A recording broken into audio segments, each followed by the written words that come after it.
Motivation is a tricky one. So I suggest that everyone ask themselves, what is it that I want to accomplish? And what is it that's driving me to accomplish this? And come up with 2 or 3 things.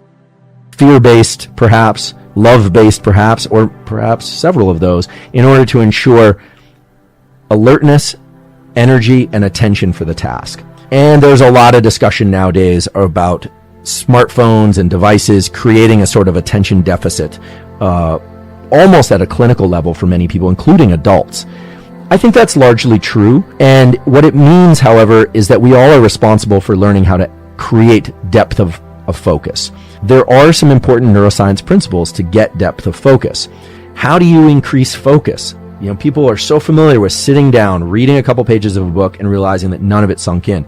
Or talking to someone and seeing their mouth move, maybe even nodding your head subconsciously and go, and none of it sinks in. This can be very damaging for school, work performance, and relationships, as many of you know. Best way to get better at focusing is to use the mechanisms of focus that you were born with. And the key principle here is that mental focus follows visual focus.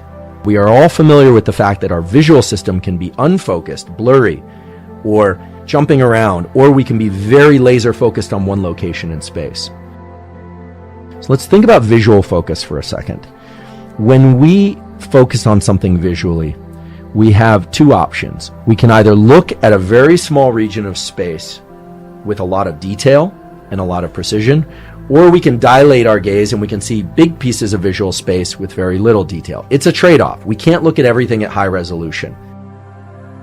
When we focus our eyes, we do a couple things. First of all, we tend to do that in the center of our visual field, and our 2 eyes tend to align in what's called a vergence eye movement towards a common point. The other thing that happens is the lens of our eye moves so that our brain now no longer sees the entire visual world, but is seeing a small cone of visual imagery. Assuming that you're paying attention and you're alert, when you're very alert, your eyes are wide, your eyes are open. And as you get tired, your eyelids start to close. Blinks actually reset our perception of time and space. And blinking, of course, is necessary to lubricate the eyes. People blink because their eyes might get dry.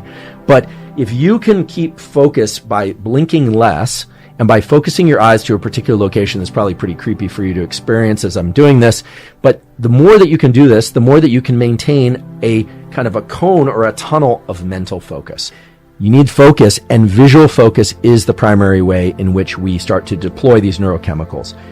But how long can you maintain visual focus on a target, just on a piece of paper set a few feet away in the room or at the level of your computer screen? These are actually things that people do in communities where high levels of visual focus are necessary.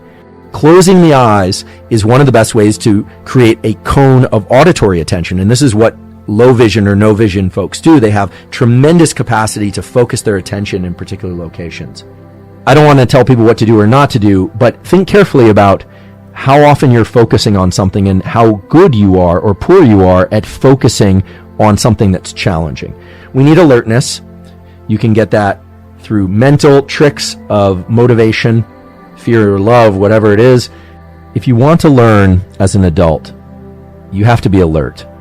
It might seem so obvious, but I think a lot of people don't think about when in their 24-hour cycle they're most alert.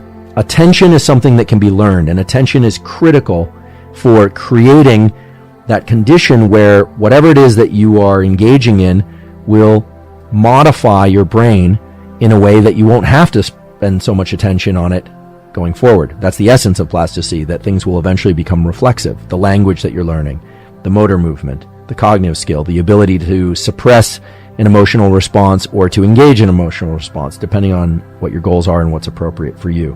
If you really want somebody to listen to you and really hear what you're saying and what's underlying it, you should not and cannot expect them to look directly at you while you do that. That's actually going to limit their ability to focus.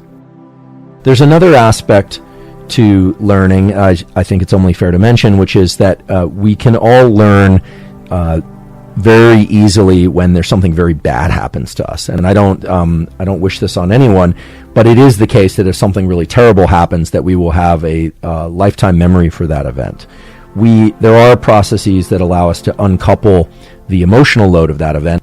The reason why negative experiences can be wired into us so quickly is because our nervous system's main job is to keep us safe. But at a deeper level, it's because negative experiences cue us to the fact that whatever's happening that's really bad is very different than the other things that tend to happen before. So most of our experience doesn't remap us, but those negative experiences deploy high levels of norepinephrine, high levels of acetylcholine, and really make so that whatever it is that we experience in that bad episode is essentially queued up, and so we're on the lookout for it. And this has a number of negative effects, but in terms of psychological and emotional effects, but it is really a process designed to keep us safe. The other ways in which we can learn more quickly, besides just making errors, is when something really surprises us. And if we're positively surprised by something, or we are just flooded with this molecule dopamine, then there's a great opportunity for plasticity. Dopamine is a molecule that's almost always associated with pleasure and with the accomplishment of a particular goal, but it's really also a molecule of motivation. It's a molecule that is released inside of us when we think we're on the right path.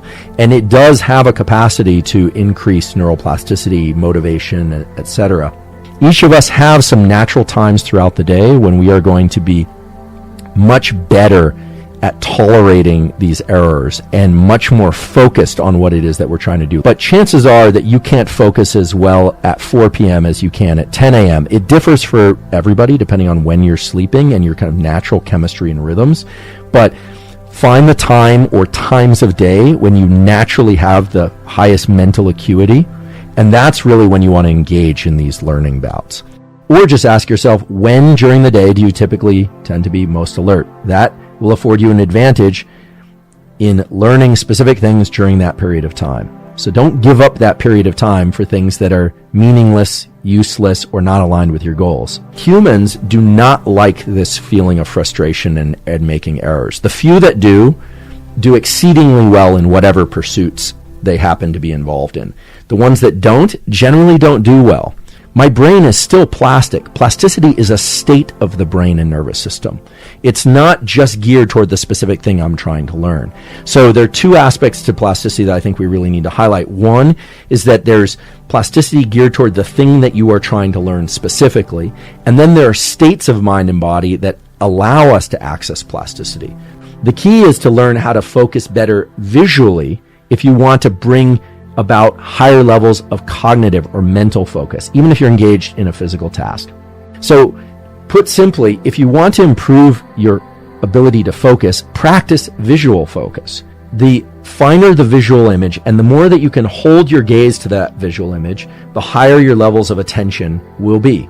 The important thing to understand is that if we want something to change, we really need to bring an immense amount of attention to whatever it is that we want to change.